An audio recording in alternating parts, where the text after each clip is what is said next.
नमस्कार दोस्तों, बहुत बहुत स्वागत है आपका हमारे YouTube चैनल पर। कैसे हो दोस्तों? आई होप आप सभी अच्छे होंगे। तो बहुत सारे कैंडिडेट कमेंट कर रहे हैं कि सर पदवृद्धि को लेकर कोई अपडेट क्यों नहीं आ रही है। तो देखिए, पदवृद्धि को लेकर बहुत सारे जो टीम है वो लगातार काम कर रही है। अब जो मेन बड़ी प्रॉब्लम ये है दोस्तों, अब सरकार के पास समय नहीं बचा है।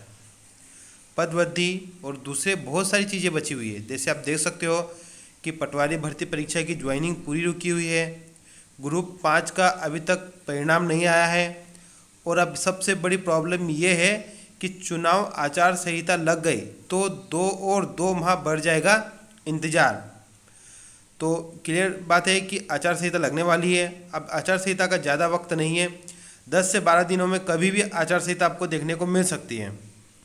पदवृद्धि को लेकर जो लेटेस्ट अपडेट है वो मैं आपको दिखा देना चाहता हूँ। देख लीजिए आप कि जो टीम है वो लगातार काम कर रही है पदवृद्धि को लेकर। समय की कमी है। अब समय की कमी इसका मतलब ये नहीं कि पदवृद्धि नहीं होगी। पदवृद्धि होगी तो वो भी आप आचार संहिता के बाद ही हो सकती है। अब यहाँ पर एक अपडेट देखिए कि चयनित शिक्षक है वो पदवृद्धि की मांग करने गए और वो आईएएस की कार के सामने लेट गए। तो इस न्यूज़ को देखिए, ये थोड़ी इम्पोर्टेंट है कि प्रदेश के चयनित शिक्षक पदवृद्धि की मांग को लेकर मंगलवार को आईएएस की कार के सामने लेट गए। काफ़ी मशक्कत के बाद भी आईएएस की कार को नहीं जाने दिया गया। आईएएस पीछे की गेट से दूसरे वाहन से लंच करने गई। प्रदेश के चयनित शिक्षक पदवृद्धि की मांग कर रहे हैं। पदवृद्धि की मांग को लेकर चयनित शिक्षकों का बीते कई माह से प्रदर्शन चल रहा है। मंगलवार को चयनित शिक्षकों ने लोक शिक्षा संचालनालय के दोनों गेट के सामने प्रदर्शन शुरू किया। दोपहर में लंच के समय अधिकारी घर जाने के लिए हुए तो उन्हें नहीं जाने दिया गया। दोपहर करीब 1:30 बजे राष्ट्रीय माध्यमिक शिक्षा अभियान प्रभारी आईएएस मनीषा सेंधिया लंच के लिए निकली। उन्हें चयनित शिक्षकों ने नहीं जाने दिया। वह उनकी कार के सामने लेट गए। आईएएस कार में ही बैठी रही। काफ़ी मशक्कत के बाद भी जब चयनित शिक्षकों को पुलिस भी नहीं हटा सकी तो उन्होंने शासकीय वाहन लोक शिक्षा संचालनालय परिसर में ही पार्क करवा दिया। वह कार से उतरकर पीछे के गेट से बाहर निकली और दूसरे वाहन से लंच के लिए चली गई। हालांकि इसके बाद भी चयनित शिक्षकों का प्रदर्शन चलता रहा। चयनित शिक्षकों की प्रमुख मांगों में प्राथमिक शिक्षक भर्ती 2020 में पूर्व में दिए गए पदों के अतिरिक्त शेष पदों पर रोस्टर जारी करके पदवृद्धि की जाए। प्रमोशन एवं रिटायरमेंट से रिक्त होने वाले प्राथमिक शिक्षकों के पदों को प्राथमिक शिक्षक पात्रता परीक्षा 2020 के उत्तीर्ण अभ्यर्थियों से भरे जाने की है।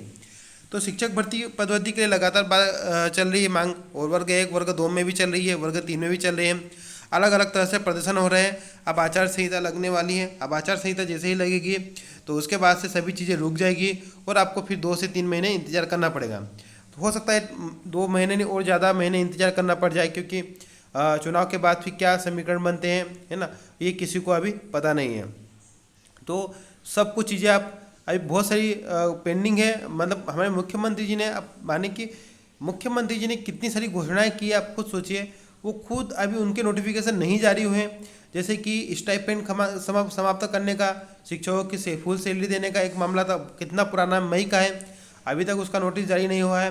अभी तो बहुत सारी जो बीच में घोषणाएं हुए उनका ऑफिशियल नोटिस नहीं जारी हुआ। तो ये चीज़ें बहुत सारी बाकी है। आचार संहिता से पहले ये सब चीज़ें होना मुश्किल, पॉसिबल नहीं है दोस्तों। तो ये आचार संहिता के बाद ही अब जो होगा, आचार संहिता के बाद ही होगा। प्रयास जारी रखना चाहिए, क्योंकि आज नहीं तो कल तो आपको फ़ायदा इसका मिलेगा। क्योंकि जब 2018 में भर्ती हुई थी तब भी बीच में आचार संहिता लगी थी, तब भी कैंडिडेट लगातार अपना काम कर रहे थे और फाइनली उनको फ़ायदा मिला। पदवृद्धि भी हुई, उनकी ज्वाइनिंग भी हुई और सब कुछ हुआ। तो यहाँ पर भी प्रयास करते रहना चाहिए। तो चलिए मिलते हैं नेक्स्ट वीडियो में, तब तक के लिए जय हिंद, जय भारत।